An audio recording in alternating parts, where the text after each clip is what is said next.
Hi YouTube, this is my first video for 2018, so first and foremost I'd like to wish you all Happy New Year. Welcome back to the channel.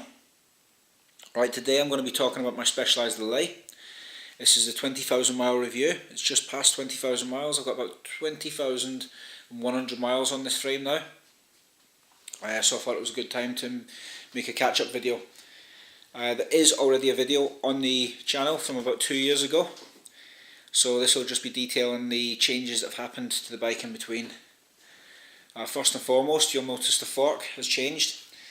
What happened here was, I was washing it one day and I discovered damage or wear or cracks in the fork crown where the carbon fork legs meet the crown.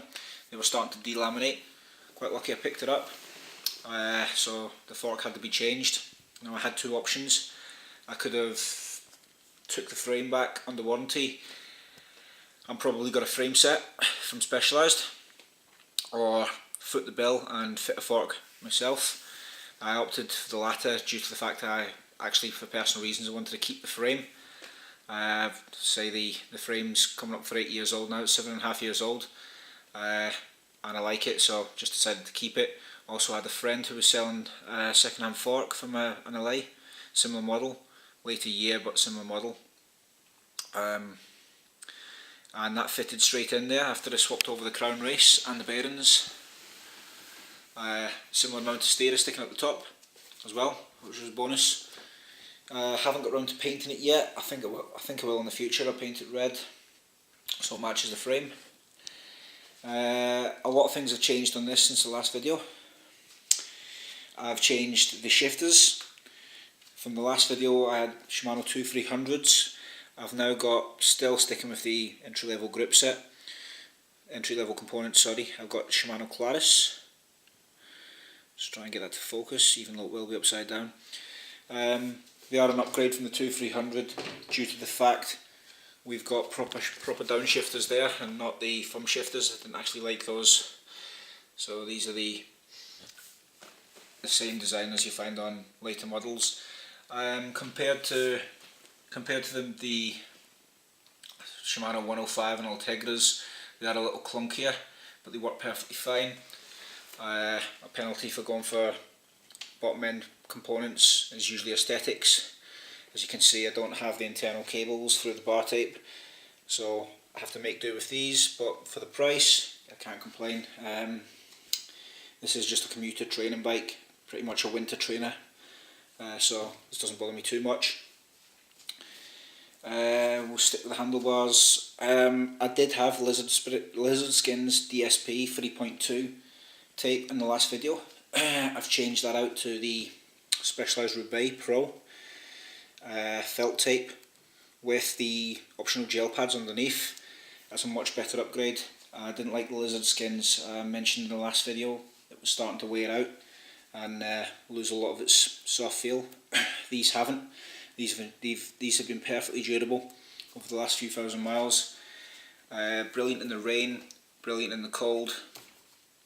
Not an issue with numb hands. Really comfortable. In fact, when it comes time to change the bar tape on my tarmac, this is what I'm going to go with. I've put a different stem on there, tweaked the setup, wanted a slightly higher handlebar height, and to bring the bars back towards the centre of the bike a little bit. So that's helped things a little bit. Saddle, I mentioned in the last video, I was perfectly happy with the Specialized Rival saddle. It was fitted as stock, 143mm width.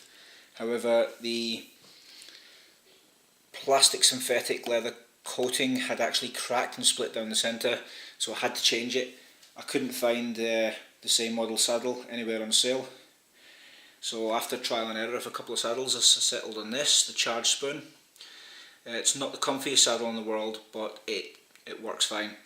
It's very similar to the old Rival, and perfectly comfortable for the type of rides I do on this bike, up to about 30 to 40 miles, no issues at all, and very cheap to boot as well, so perfect for a winter commuter. The chain set on the bike, we're running Shimano Tiagra now. This is a whole new setup from the last square taper bottom bracket I had in here. We've actually gone with external Dura-Race bottom bracket, running again Tiagra compact crankset. That is 3450 up front, coupled with the mountain bike cassette on the back. 11 to 30 gear ratio, so the lowest gear ratio I can have with this setup is 3430, which is perfect for around here, perfect for all but the steepest of climbs. The keenest eyes amongst you will notice I've also changed the pedals. The old Shimano 105 SPD SLs I had on there were worn out, plenty of play in the bearings and it's actually starting to click. So again, entry level Shimanos do the job perfectly well. I've got no issues with these. Aesthetically they look a little cheap, but they do the job of the more expensive models on the market. Spend quite a bit more money and you'll get maybe a slightly lighter pedal with a carbon body. We're talking grams, and maybe a smoother bearing, but you know, honestly, performance wise there's not a lot to choose between them. I regularly get 20 mph averages on this on the way to work, so they're not holding me back too much. The one major gripe I had with the bike from stock was its brakes, so that was the first place I was going to upgrade when it came time, and I've done that. I've gone with 105 calipers front and rear, and these have changed things immensely. The braking power from these to the old calipers is night and day. It brakes a lot more confidently now. I'm really happy with those. Physically a bigger caliper as well, tons more power. When I did change those, the recommendation is I'd change them with the cables too, then you get the full benefit of that upgrade. The Shimano R500 wheels are same from the old video. I've done thousands of miles on these now and they're still prove to be reliable. I still, touch wood, haven't broke a spoke. Just regular servicing. It's had some ball bearings along the way on the back wheel. Not an issue with them at all. Still straight, still true, still reliable. Braking surfaces are starting to concave a little bit due to wear and tear, but you're going to get that with any rim, especially the conditions I ride this bike in. Wet gritty roads and salt in the winter. If you can see that there, the wear's not too bad at all. The rear mech is a Shimano Tiagra. I think that's the same from the old video. Obviously all the cables have been changed. Bottle cages have been upgraded. They had a hand-me-down off the tarmac. Upgraded to proper specialised S-Works bottle cages on the tarmac, so I moved the Elite cages I've got here down onto this. I've never had an issue since. Good solid bottle cage that. The Elite models. And tyres. In the old video I was running Michelin Lithiums. I've upgraded those now to Michelin Pro 4 Endurances V2s. Very happy with these tyres. I'll probably do a separate video on these when it comes time to change, so I won't go into too much detail right now.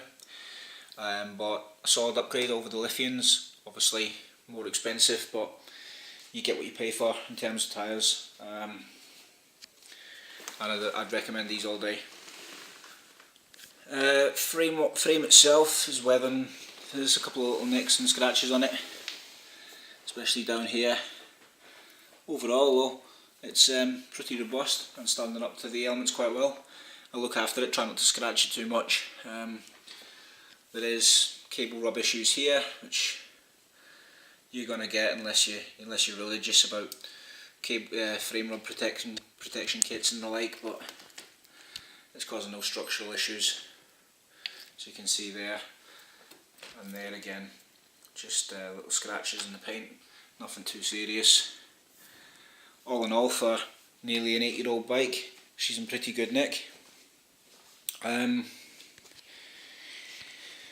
What I said in the last video stands true. If you're looking for an entry level fast commuter, or a bike to tackle winter training or even summer training rides, even up to sportive level, Specialised Allez is a solid choice. It's done me proud. Got 20,000 miles on the frame now, and apart from the issues with the fork, I've never had an issue with the reliability of the frame. As always though guys, always check your equipment, make sure it's safe for use. Every time you wash it's a good time, just scout around the frame, make sure you've got no cracks, make sure you've got no wear and tear there, make sure your wheels are tight, running true in the brakes, and all your brakes are working with no seizing. Make sure your gears are all okay. It pays dividends in the end. Right guys, that's the I'll wrap this up now.